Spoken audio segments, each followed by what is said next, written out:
Hello everyone, I'm Steve Messinio, President and CEO of the Marlboro Regional Chamber of Commerce, here with another member spotlight video. And today I'm here with Kate Chilton from Safety Trainers. She's their grants manager, and Kate's going to share some information about Safety Trainers and how they can help businesses in our community in terms of safety training. So Kate, welcome to the show. Thanks, Steve. Thanks for having me. You're welcome. So tell us a little bit about Safety Trainers, how you got started, what you guys do. There's obviously a lot of different safety training out there. So how do you help businesses that need it? Yeah, great question. So we are a 25-year-old company, family owned and operated. We have been doing OSHA training, health and safety training, full range with dozens and dozens of things we offer. We can teach you how to use a forklift, we can teach you how to do CPR, and everything in between.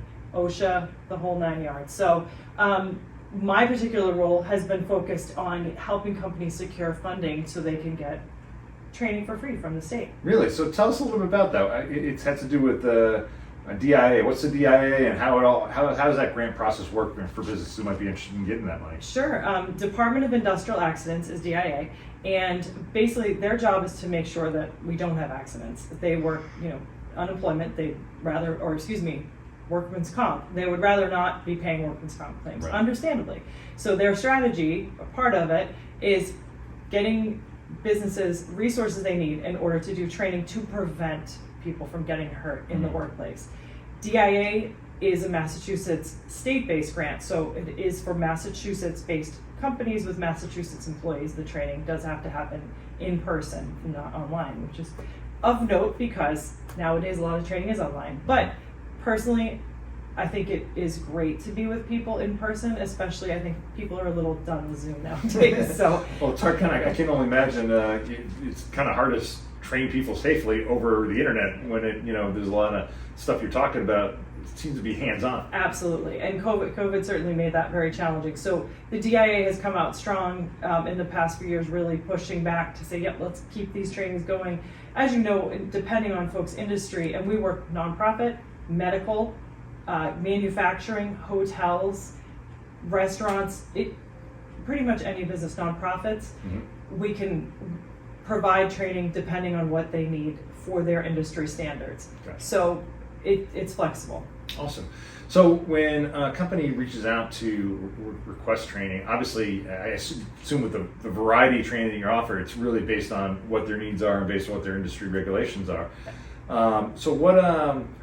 How do you go about finding that out and really kind of then outlining the process for what they actually need to get from the DIA grant-wise in order to pay for all the different trainings that you might be able to offer them? Yeah, that's a perfect question. So we are in a position where our team has so much experience that they're able to really effectively, okay, what are your needs? Really, what's the most important for you?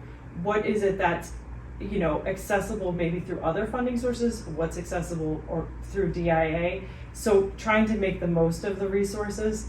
The DIA does provide up to $25,000 per business in order to, provide training. That's a lot of training. Mm-hmm. So really we're encouraging companies that are new to this process, stay in the $8,000 to $10,000 range. You'd be surprised how much you can do with that much money. And focus on what their greatest needs are. So it's very tailored, very individual, which is part of the reason I'm in my role, to dedicate the time and energy to each client to say, what is it that you need? Now, we are a training provider that does work with the state through DIA. So what kind of distinguishes us is that we've put the time and energy to have a team focused on really walking our clients through the process from start to finish. So not only do we help them get set up with the to apply for the funding, hopefully get approved, which most people do, and then we follow through all the way, getting the training set up, making sure the invoicing, all the way until they're completely full circle done at the end of the year.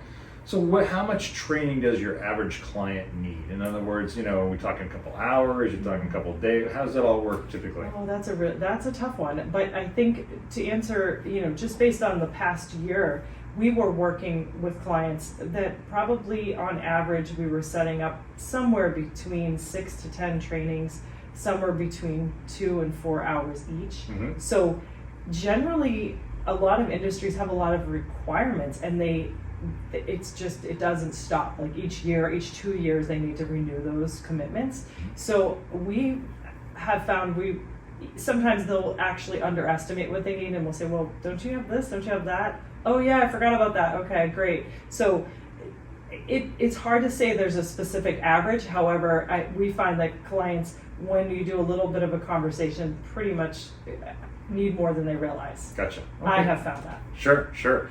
So with the there's a lot of diversity in the employee workplace these days, and I suppose there might be some language barriers. Are you guys able to address that with your training? Great question.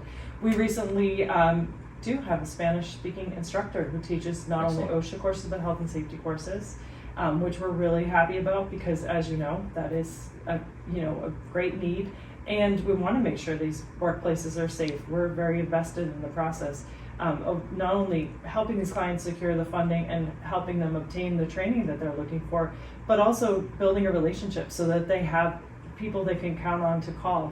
And quite honestly, people do call us a lot, and sometimes it's not always a good time for them. They OSHA walked in and they're having a tough time, but we have a relationship with them. They trust us. We're able to provide really solid and effective support so that they can move forward with their business and keep going. Awesome. Now, with I know with some grants, there's always a bit of a due date time process. Yeah. Is there anything like that with the DIA grants for safety training? Yes, there is. So we have actually been working, we have been in communication with the state, and they are actually moving to an online portal this year. In the past, it's been a paper process. And we have been informed that portal will be opening up in the next week or so. Oh, wow. Okay. Probably very soon. So sometime the week of September 18th. And we're hoping that they're going to keep the portal open about a month, 4 to 6 weeks. So we are encouraging clients to contact us right away, because the sooner we get everything in order and upload to the portal, the better chance they have of being considered for the funds. And we have found that if people need something, the state is finding a way to make it happen. Awesome. So you mentioned a couple of the industries that you tend to work with a lot. What are some of those people that are good referral partners for you? Businesses that, if you make connections, maybe there's some back and forth in terms of those business relationships that are helpful for your business and theirs? Honestly, it's very broad. Anyone that needs training. You were kind enough to refer us to someone who called, and we had a great conversation in an industry that you wouldn't normally think would need a lot of training. Right. But when you start to scratch the surface, do you have a scissor lift? Do you have a forklift?